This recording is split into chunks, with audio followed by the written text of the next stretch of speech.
हम सभी लोग मिथ्या, सम्यक, दर्शन, ज्ञान, चारित्र, मोक्ष और सुख, इन सब की चर्चाओं को प्रतिदिन करना चाह रहे हैं, सुन रहे हैं। और इसी चर्चाओं में आचार्य भगवान कहते हैं रागी को आत्मदर्शन नहीं हो सकता। प्रदीप भैया क्या कहा? जोर से बोलो, हाथ जोड़कर बोलो, बोलो। रागी को आत्मदर्शन नहीं हो सकता। सुरेंद्र जी क्या कहा मैंने? रागी को आत्मदर्शन नहीं हो सकता।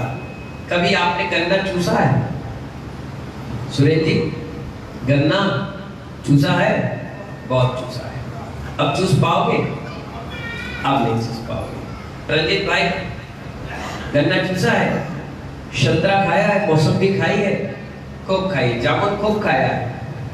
कभी कभी जब अपन ऐसी चीजों का सेवन करते हैं जिसमें रेशे हो, पॉपकॉर्न जो दांतों में जाकर फंस जाता है। एक उदाहरण समझनी और समझ, बहुत अच्छी बात बता रहे हैं आपको। अगर आपने गन्ना चूसा, आपने स्वीट कॉर्न खा लिया, या आपने जामुन खा लिया, या कोई ऐसी चीज ले ली जिससे आपके दांत के बीच में जो गैप है उसमें जाकर वो फंस गया, कब तक जीभ उससे टकराती बताओ? जोर से बोलो। जब तक वो निकल ना जाए। कोई भी बात करोगे धीरे से उसी साइड जीभ चली जाती, अपने आप जाती, किसी को कहना बोलना नहीं पड़ता, वो जाकर उससे टकराती है और उसे बार बार निकालने का प्रयास करती है। क्यों? क्योंकि जब एक हल्का सा तिनका हमारे परिणामों को बिगाड़ देता है। यतीन्द्र कुमार जी चेयरमैन साहब क्या कहा मैंने? हाथ जोड़कर बोलो। जब एक छोटा सा तिनका हमारे परिणामों को बिगाड़ देता है तो आपने तो पुलिंदा बांध कर रखा है, कहां तुम्हारा जाप में पूजा में मन लगेगा? जूता देखा है? जूता, उस जूते में एक हल्का सा कंकड़ चला जाता है, कितना चुभता है, इतना चुभता है कि आपको ऐसा लगता है कि अभी जूता उतार कर इस कंकड़ को निकालेंगे तभी जाकर हम चल पाएंगे। यही मोक्ष मार्ग है। हल्का सा भी संकल्प और विकल्प आपके अंदर आ गया तो आपका चलना और नहीं चलना सब बराबर है। इसलिए आचार्य ने कहा कि रागी को आत्मदर्शन हो ही नहीं सकता। कैसे नहीं हो सकता? राग आग ददे सदा। क्या कह रहे हैं? हाथ जोड़कर बोली भोगनेश जी, हाथ जोड़कर बोलिए, राग आग दहे सदा। जोर से बोलो। ताते समनामृत से समता भावी जीव को ही आत्मदर्शन हो सकता है। किसको हो सकता है? लोग मुझसे कहते हैं ये सत्य है। क्या कहते हैं? ये सत्य है, ये सत्य है, ये सत्य है। पर मालूम आचार्य कुंददेव स्वामी महाराज कहते हैं, आचार्य गुरुवर विराग सागर जी महाराज कहते हैं, उपाध्याय भैसन सागर कहते हैं, जितना तुम्हें दिख रहा है ये सब असत्य है। क्या कहा मैंने? श्रेयांश जी क्या कहा? जितना आपको दिख रहा है ये सब असत्य है। आपके मन में प्रश्न आएगा, अरे हमें तो आप भी दिख रहे हैं, हमें तो भगवान भी दिख रहे हैं, हमें तो चिन्वाणी भी दिख रही है, क्या ये भी असत्य है? हाँ, ये भी असत्य है। सत्य क्या है? जैसे आंख बंद करो, आपको चैतन्य आत्मा, स्वानुभूति और आपकी आत्मा ही नजर आ रही है आंख बंद करते, वही शाश्वत है। स्वाभाविक है। आप भगवान को खूब रगड़ रहे हो, खूब अभिषेक पूजन कर रहे हो, द्रव्य चढ़ा रहे हो, उन्हीं की आरती कर रहे हो, वो कब तक तुम्हारे हैं? जब तक सांस, उसके बाद सब बेकार। गुरु महाराज कब तक है? जब तक तुम चल फिर के अपने हाथ से व्यवस्थाएं नहीं बना रहे हो। जिस दिन बनाने लग जाते हो, छोड़ देते जाओ धर्म प्रमाणक और अपनी जिंदगी जियो, अपनी आत्मकल्याण के बीज अंकुरित करो, जाओ। माँ बाप कब तक है? जब तक आप अपने पैरों पर खड़े नहीं होते। टीचर कब तक है? जब तक स्कूल में पास नहीं होते। गाड़ी का ड्राइवर कब तक आपका है? जब तक वो आपको पहुंचा नहीं रहा है। सब एक ना एक स्वार्थ से जुड़े हैं। और जब उसकी स्वार्थ की पूरी हो गई वो आपको छोड़ देता है। पत्नी भी कब तक है आपकी? जब तक आपकी सांस नहीं रुकी, और जिस दिन रुक गई वो देहरी के बाहर नहीं जाती। भाई आप तक का कब है? जब तक आपके शरीर को कंधा देने वाला कोई नहीं है। कंधा देने वाले जैसे मिल जाएंगे वो भी कंधा हटा लेगा। बच्चा आप तक का कब है? जिस दिन उसने आग लगाई शरीर में, बच्चा आपका भी बेगाना हो गया, छोड़ गया। कहने का मतलब ये है आंख बंद करो और जो तुम्हें दिखे आंख बंद में वो तुम्हारा है, और आंख खोले और जो कुछ दिख रहा है ये सब बेगाना है। मैं भी, भगवान भी, जिनवाणी भी, ये सब यही रह जाएंगे। आंख बंद करते जो तुम्हारा दिख रहा है वो तुम्हारा है। आचार्य कहते हैं रागी को आत्मदर्शन क्यों नहीं होता? क्योंकि एक हीरा लेना और पानी के बर्तन में डाल देना, जब तक पानी शांत रहेगा तब तक वो हीरा दिखेगा, और जितने देर तक पानी हिलता रहेगा तब तक हीरा, सोना, चांदी, तांबा, एल्युमिनियम जो भी डाल दो कीमती से कीमती वस्तु वो दिखेगी नहीं। क्योंकि जब तक मन शांत नहीं होगा, जब तक धर्म ध्यान होगा। एक बार अगर आपने गुस्सा कर दिया, कितने, एक बार किसी व्यक्ति से आपने तेज बोल दिया या आपकी भौं टेढ़ी मेढ़ी हुई, आप लाल हो गए, आपका मन खराब हो गया, मालूम है 6 घंटे अपने आप से दूर हो गए। मालूम भैया कितनी देर तक? 6 घंटे। सूरजबान जी कितने घंटे? 6 घंटे अपनी आत्मा से दूर हो गए। अगर आपसे तुरंत कोई काम कराया जाएगा तो आप कहोगे देखो यार अभी छेड़ो मत, मन खराब है, अभी हम बोलो मत, मेरा मन नहीं लग रहा, अरे कर लो कोई बात नहीं। कितनी देर तक? 6 घंटे तक। 6 घंटे आपको लगेगा कि अभी काम नहीं करना है, क्योंकि आपका मन सही है। और कर भी लोगे तो बेमन करोगे तो काम बिगड़ जाएगा। कभी पति और पत्नी में लड़ाई हो जाए, 6 घंटे, 12 घंटे, 24 घंटे उसका बोलना बंद हो जाता है, उसका देखना बंद हो जाता है, उसका बनाना बंद हो जाता है, नींद नहीं आती रात रात भर तक, वही बातें घूमती रहती है, वही बातें। जब एक दांत में तिनका फंस गया, बार बार जीभ जाती है, तो ये जीभ के भी मन में तिनके आ गए, बार बार ये जीभ उसी चीज को टच करता है। अगर आप पूजा कर रहे थे विधान में और हल्की सी बात पतंगड़ बन गया या लड़ाई झगड़ा हो गई, अब आप क्या करोगे मालूम? द्रव्य छुड़ाओगे शरीर से, मन आपका नहीं लगेगा। इसलिए कहा गया जब भी मंदिर आओ पवित्र परिणाम होना चाहिए, शुभ का आश्रय करो, गलत चीज सोचो ही मत। अगर कोई बात विवाद हो भी जाए तो वहां से दूर हट जाओ, हम अपने परिणामों को खराब ना करें। और 2 बार विवाद हो गया तो कितने घंटे कृष्णा? 12 घंटे। और 4 बार हो गया तो पूरा दिन आपका खराब हो गया। अब आप कितनी ही कोशिश कर लो, वो 4 बातें जो आपकी हो गई वो बार बार बार बार, जब तक सुबह उठोगे नहीं, जब तक आपको बार बार वो टच करेंगे। जैसे दांत में तिनका फंस गया, बार बार टच करने से वो क्या होता है?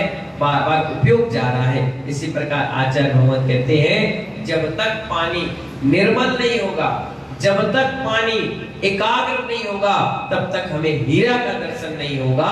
इसी प्रकार जब तक मन पवित्र नहीं होगा, मन एकाग्र नहीं होगा, जब तक हमें आत्म दर्शन नहीं हो सकता। आचार्य भगवान कहते हैं जो जीव राग युक्त है फिर भी उसको धर्मात्मा कहलाते हैं। अपन क्या कहलाते हैं?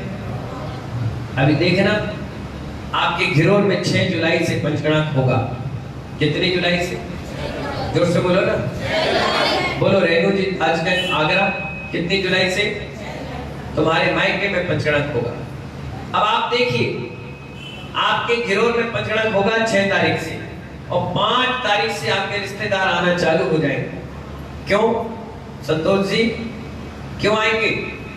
क्योंकि आपने उनको इनवाइट किया है, बुलाया है, न्योता देकर के आए हो। जैसे वो आएंगे तो कोई सुरेश जी का संधि होगा, कोई भुवनेश जी का होगा, कोई यतीन जी का होगा, कोई नरेश जी कोल्ड स्टोर वालों का होगा, कोई श्रेयांश का होगा, कोई ऋषभ जी का होगा, कोई अनूप का होगा। तो आप क्या बोलकर लेके आओगे मालूम है? महाराज जी हमारे समधी जी आए। अच्छा अच्छा, बहुत धर्मात्मा। अच्छा, किस एंगल से भैया? हमारे समधी है तो समधी है तो धर्मात्मा कैसे हुए? वह अध्यक्ष है। अरे अध्यक्ष है तो धर्मात्मा कैसे हुए ये तो बताओ। बहुत पैसे वाले तो धर्मात्मा कैसे ये तो बताओ। इस मंदिर में 1 लाख दिए थे। अरे धर्मात्मा बताओ, धर्मात्मा, पैसा आत्मा पुणात्मा नहीं, धर्मात्मा। आपने कहा ना, क्या कहा? बोलो, जोर से बोलो विप्लव भाई, जोर से बोलो, आवाज नहीं आ रही। धर्मात्मा, धर्मात्मा का अर्थ तो निकालो। क्या पैसा रखना धर्मात्मा है? तो अंबानी से बड़ा धर्मात्मा कोई नहीं, अडानी से बड़ा धर्मात्मा कोई नहीं। आपको नहीं पद पर रहना धर्मात्मा है तो मोदी से बड़ा कोई धर्मात्मा नहीं। आपको नहीं समाज का अध्यक्ष हूं इसलिए मैं धर्मात्मा नहीं। ऐसे तो सैकड़ों अध्यक्ष आते और जिंदगी में चले जाते, तुम क्या बनोगे? नहीं, मैं ढोलक खूब अच्छी बजाती हूँ तो धर्मात्मा नहीं। मैं खूब अच्छा बोल लेता हूँ, बिल्कुल नहीं। मैं बहुत अच्छा दिखता हूँ, बिल्कुल नहीं। मैं महाराज की खूब सेवा करता हूँ, बिल्कुल नहीं। धर्मात्मा कौन बताओ? जो तुम्हारे सामने 2 दिख रहे हैं ना, यही ओरिजिनल धर्मात्मा है। तुम्हारे समधी तो तुम्हारी पिटिया को ले गए या अपनी पिटिया दे गए, कुछ ले लिया या दे लिया। ये धर्मात्मा तुमसे क्या ले रहे और क्या दे रहे? वो धर्मात्मा जो तुम बता रहे हो सकता है हमारे दर्शन करने के बाद बाहर गुटखा भी खा रहे हो। तुम्हें ला करके बाबा 420 दोगे, लो समझी जी तुम भी खाओ और हम भी खा रहे। ये धर्मात्मा तो ऐसा नहीं करते। हो सकता है तुम्हारे समधी एक बढ़िया, क्या कहते हैं उसको, सिगरेट पीते हो। ये धर्मात्मा तो नहीं पीते।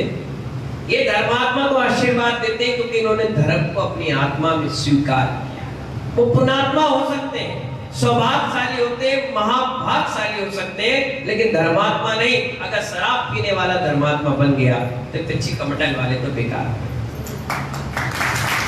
पैसे वाला धर्मात्मा बन गया तो बेचारे हमारे पास तो जेब भी नहीं है, बैंक बैलेंस भी नहीं है, कोई मठ आश्रम नहीं है, तो हम क्या कह रहे हैं? अगर कहीं के अध्यक्ष धर्मात्मा होने लग गए तो फिर हम सबको अध्यक्ष बनाओ भैया। सबसे बढ़िया तो हमारा जीवन है, हमारी बात सब मान लेते हैं, कोई टालता नहीं, कोई इधर उधर नहीं करता। नहीं मानो भाव, ये सब धार्मिक हो सकते हैं, धर्मात्मा नहीं हो सकते। धर्मात्मा तो नग्न दिगंबर साधु है जिनके हाथ में पिछी और कमंडल है, जो अभय दान करते हैं, शास्त्र दान करते हैं, आहार दान लेते हैं और ज्ञान दान और अभय दान सब कुछ उनके जीवन में रग रग में समाया है। अगर तुमसे कहा जाए तुम धर्मात्मा, तो पूछो छान के पानी लेते हो? बिस्लेरी का पी रहे, कोका और मोलका और पेप्सी ये पी रहे। अब आप धर्मात्मा कहां? सुबह सुबह तो तुमने बढ़िया से रबड़ी खाई, बढ़िया गुलाब जामुन और समोसे जलेबी खा के आए। ये नग्न दिगंबर साधु तो एक टाइम भोजन करते। आप गाड़ी, एसी, कमरा, दुनिया भर का ताम झाम आम धाम रख रहे हो और ये साधु तो देखो पद विहार करते हुए चले आ रहे। सोचने वाली बात है, विचार करने वाली बात है। धर्मात्मा कौन? हम बड़े आत्मिकता के साथ कहते थे बड़े धर्मात्मा। धर्मात्मा नहीं, धार्मिक है। क्या बोलो? जो धार्मिक क्रियाएं करे। भाई स्वाभाविक है, कोई उद्घाटन कर रहा, कोई दीप प्रज्वलन कर रहा, कोई द्रव्य दान कर रहा, कोई इंद्र बन रहा, तो हम उनको क्या कहेंगे? अनु भैया धार्मिक है। क्या है? ये बड़े सज्जन है, धार्मिक है, सरल है और बहुत अच्छे लोग हैं, इनको कहते हैं धार्मिक। और धर्मात्मा कौन है? जिन्होंने धर्म को अपनी आत्मा में अंगीकार किया। इसलिए हम सब लोग ओरिजिनल पक्के क्या है? धर्मात्मा है। आचार्य भगवत कहते हैं जो जीव राग युक्त है, हम अपने आप को धर्मात्मा कहलाते हैं, तथापि उनको स्वस्वरूप दिखाई नहीं देता और हम उन्हें धर्मात्मा कहते हैं। स्वस्वरूप, अपना स्वरूप ही नहीं पता, आप कहते हो धर्मात्मा। चलो ठीक है, कोई 1 लाख रुपए दे जाए, और उसकी फोटो आप गायब कर दो, किसमें से? पत्रिका में से और बैनर से, और पूरा पंचनामा करो, वो कार्यक्रम ही में नहीं आए। पहले उसके चमचे उसको फोन कर देंगे, तो एक फोटो नहीं है, कितने कम क्या बुलाओ अच्छे खड़ा हो गया, अरे 1 लाख रुपए लेके गया, फोटो नहीं लगाई तुम्हारी, थक तेरी एक्सीडेंट ले जा अपना कार्ड, हम नहीं आएंगे जाओ।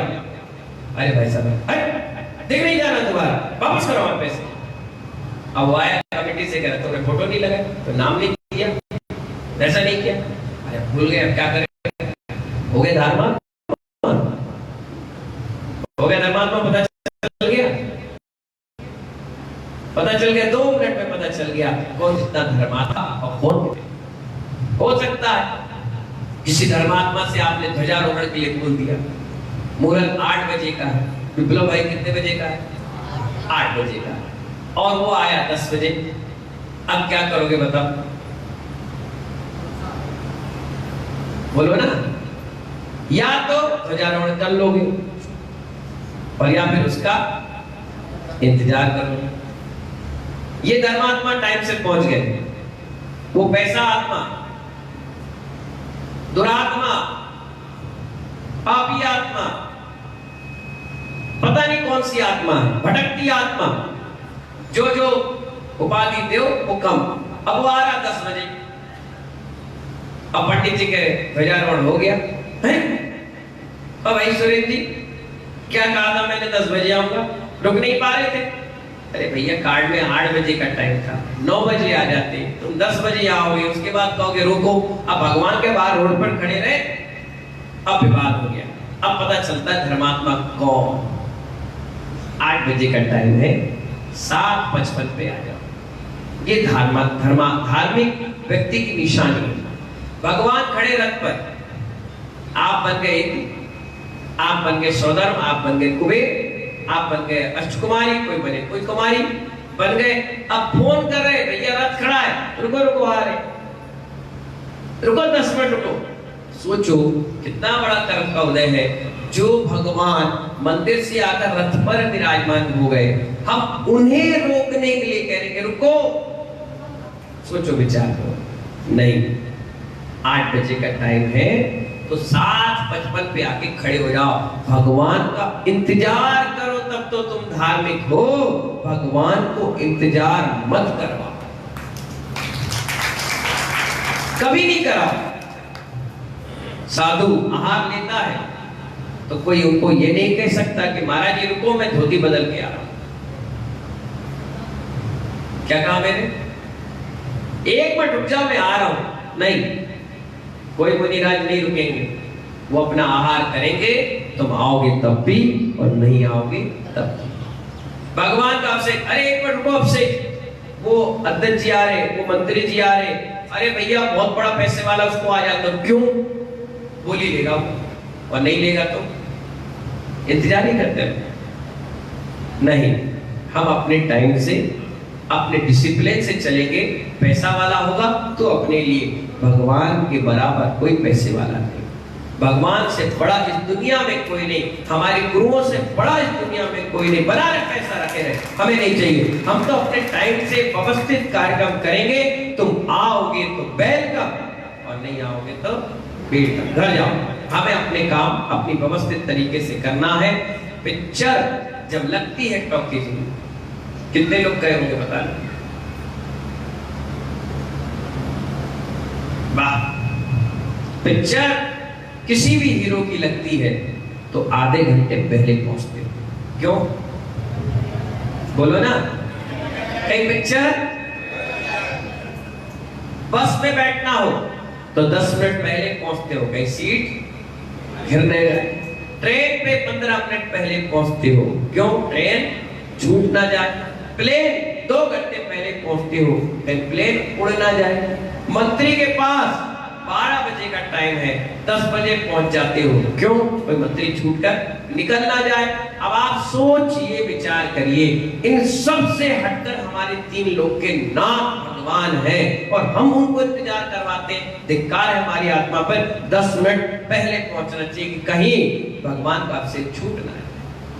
कहीं शांति धारा रह ना जाए, कहीं मेरा अर्थ इस अच्छे काम में लगने से रह ना जाए, इतनी खुशी होना चाहिए, जल्दी से जल्दी, टाइम से टाइम। मालूम है क्या होता है? बड़े ध्यान से सुनो। 7 बजे का टाइम अभिषेक का, बड़े ध्यान से सुनना और प्रैक्टिकल करना। 7 बजे का टाइम था। समझो श्रेयांशी धोती दुपट्टा बदलने के लिए मंदिर में आए और अभिषेक प्रारंभ हो गया। उन्होंने कहा, ओ नरेश, रुको रुको रुको, क्या हो गया? अरे मैं 5 मिनट में आ रहा हूँ अभिषेक को। हाँ ठीक है, आ जाओ। अब आपने धोती पहनी, कैसे पहनोगे बताओ? अगर साथ से पहले आते तो धोती उतारते, धोती देखते, धोती सोधते, हाथ पैर ढंग से धोते, फिर आराम से धोती पहनते और दुपट्टा डाल कर आते, मंत्र पढ़ते, चंदन लगाते, शुद्धि करते, अर्घ चढ़ाते, भगवान की परिक्रमा करते, दर्शन करते, उसके बाद अभिषेक करते। अब आप आए बिल्कुल एंड टाइम में। कौन से टाइम पे आए? एंड टाइम में आए। जैसे अभिषेक हो गया, शांति धारा के लिए कलश, रुको रुको 2 मिनट में आ रहे। अब आप आए और आपने पैर ही नहीं धोए, कुल्ला ही नहीं किया, हाथ भी नहीं धोया, आपने पैंट शर्ट अंडरवेयर उतारी, फेंकी और यूं धोती ली और लपेटी और पहुंच गए। मैंने कहा, क्यों भाई श्रेयांशी, ये क्या कर रहे हो? अभिषेक कर रहे हो। कैसे कर रहे हो? अच्छे से कर रहे हो। अरे एक बार देख तो लो, पहना क्या है? क्या पहना है? मैंने दुपट्टा लपेटा है और धोती ओढ़ी है। महाराज जी करोड़ हो गया, करो वापस जा। अरे भैया उतारो, फिर धोती पहनी, दुपट्टा ओढ़ा, फिर आए। अब ऐसी हड़बड़ी का काम हमेशा गड़बड़ी का। आराम से करो, ना भगवान भाग रहे ना तुम भाग रहे। 10 मिनट पहले आओ। अगर मंदिर 10 मिनट पहले आ भी जाओगे तो कोई पाप नहीं लगेगा। हो सकता है घर में 10 मिनट रहो तो पाप लग सकता है, लेकिन मंदिर आने में पाप नहीं लगता। आप आइए, आराम से धोती पहनिए, ओढ़िए। हो सकता है फटी धोती पहन लेते लोग, गंदी पहन लेते हैं, मटमैली पहन, अरे उतरी उतराई पहन कर आ जाते हैं। बड़बड़ी का काम बड़बड़ी का। आराम से देखो, सोदो, पहनो ढंग से, आकर चंदन लगाओ, भगवान की वंदना करो, अभिषेक करो। 1 घंटा आधा घंटा इस क्रिया में रहोगे तब जाकर के शुभ आश्रय होगा। यूं आया, कलर डाला, नमस्ते भगवान, चले गया, तो इसमें और आपके नहाने में कोई फर्क नहीं। क्या समझ में है? इसीलिए पूरी धार्मिकता के साथ कोई कार्य करोगे तो सिद्धि को प्राप्त होता है। आचार्य भगवान कह रहे हैं, राग युक्त है और फिर भी अपने आप को धर्मात्मा कहलाते हैं, उसे स्वस्वरूप दिखाई नहीं देता। जैसे दर्पण में धूल लगी है, चेहरा देखो, कितनी अच्छी फेरम लवली लगाओ, ब्लीचिंग करो, थ्रेडिंग करो और लिपस्टिक नेल पॉलिश लगा के तैयार होकर भी खड़े जाओ आईने में, तो धूल लगी है तो आईना कभी तुम्हारे साफ चेहरे को नहीं दिखाएगा, वो वही दिखाएगा। आचार्य कहते हैं सबसे पहले दर्पण को साफ करो, उसके बाद अपने आप को साफ करो, तब तुम नीट एंड क्लीन दिखाई दोगे। इसीलिए राग अगर मन में है तो राग के साथ आत्मदर्शन नहीं हो सकता। कितना सुंदर आचार्य भगवान ने दर्पण का उदाहरण दिया है कि दर्पण के सामने खड़े हो जाओ और काला कलुटा चेहरा लेकर जाओ, और दर्पण में अगर सफाई है तो काले ही दिखाओ देंगे, और दर्पण अगर सफाई नहीं है तो कितने गोरे होके जाओ, काले ही दिखाओगे। इसलिए सबसे पहले मन की पवित्रता करो। जितना मन पवित्र होगा उतने तन होगा, और तन होगा तो सब कुछ होता चला जाएगा। इसलिए जब पंचकला प्रतिष्ठा महोत्सव हो तो हर धार्मिक क्रिया आप अपने हाथ से करें। ये नहीं कि 1 घंटा लेट हो गए, आधा घंटा लेट हो गए, वो क्रियाएं किसी के लिए रोकी नहीं जाएंगी। अपने निर्धारित समय पर अरिहंतो भगवंत इंद्र महिता सिद्धा से तेसरा आचार्य जिन शासनो नदि करा पूजा उपाध्याय का, ये मंत्र चालू हो जाएंगे। टाइम से रहोगे तो पुष्प क्षेपण आपको करने का मौका मिलेगा। मालूम है, जो मंगलाष्टक पढ़ते, सुनते या करते हैं, क्या काम है? हाथ जोड़कर बोलो। जो मंगलाष्टक पढ़ते, सुनते या करते हैं उनके जीवन में कभी अशुभ अष्टक आती है। आते हैं। इसलिए जो लोग कहते हैं ना हमारी दुकान बहुत कम चलती है, हमारी दुकान में या हमारे मकान में या हमारे घर में बहुत अशुभ अशुभ हो रहा है, रोज के रोज कुछ ना कुछ दिक्कतें परेशानी आ रही है, आचार्य कहते हैं पीली सरसों ले लो। संभा भाई कौन सी सरसों ले लो? मोनो भाई कौन सी सरसों ले लो? पीली सरसों लो, पूरब दिशा की ओर मुंह करो, जैसे ये पूरब है, और खड़े हो जाओ और अरहंतोष इंद्र महिता सिद्धास सिद्धि बोलो 3 लाइन, और कुर्वन्तु ते मंगलम, कुर्वन्तु ते मंगलम, कुर्वन्तु ते मंगलम, कुर्वन्तु ते मंगलम, चारों दिशाओं में डाल लो। फिर आगे की 4 लाइन में 3 लाइन बोलो, चौथी लाइन कुर्वन्तु मंगलम। अगर आपने 9 पद आराम से बोल लिए, आपके घर में कभी अशुभ नहीं होगा, कोई मंत्र तंत्र आप पे नहीं करेगा, कभी दिक्कत और परेशानी आपको आ ही नहीं सकती। इतना बड़ा ताकतवर एक ही श्लोक है जिसे कहते हैं मंगलाष्टक। आप देख लेना, जो भी पंडित जी आते हैं वो क्या करते हैं, सबसे पहले मंगलाष्टक, सारे मंत्र और तंत्र क्रिया उसमें छुपी हुई है, और चारों दिशाओं में क्षेपण कर लो और दुकान चालू कर लो, मकान चालू कर लो, काम चालू कर लो। कहीं यात्रा पे व्यापार पर जा रहे हैं, उस स्थान पर क्षेपण कर दो, कभी जीवन में आपको परेशानी नहीं आएगी। ये बहुत बड़ा मंत्र आप समझ लीजिए, और इसको पढ़ने के बाद आप अपने आप 45 दिन आप करिए, 46वें दिन आप अपने आप मुझे आकर बताओगे महाराज जी जब से मैं ये करना चालू किया मजा आ गया, गजब का पॉजिटिव हो गया, पूरा घर परिवार में नेगेटिव ऊर्जा चली गई, सब स्वस्थ है, मस्त है, दरिद्रता खत्म हो गई है, बहुत अच्छा लग रहा है। तो मानव इन्हीं सब चीजों को आपको करते हुए पंचगणक प्रतिष्ठा महोत्सव करना है। मंगलाष्टक प्रारंभ हो उससे पहले आप आ जाए, सारी क्रिया अपने हाथ से करें, तभी इसका पुण्य आश्रय आपको मिलेगा। अन्यथा आप आओगे तो भी कार्यक्रम होगा, और नहीं आओगे तब भी चलता रहेगा। लाभ 100% लेना हो तो समय से आए।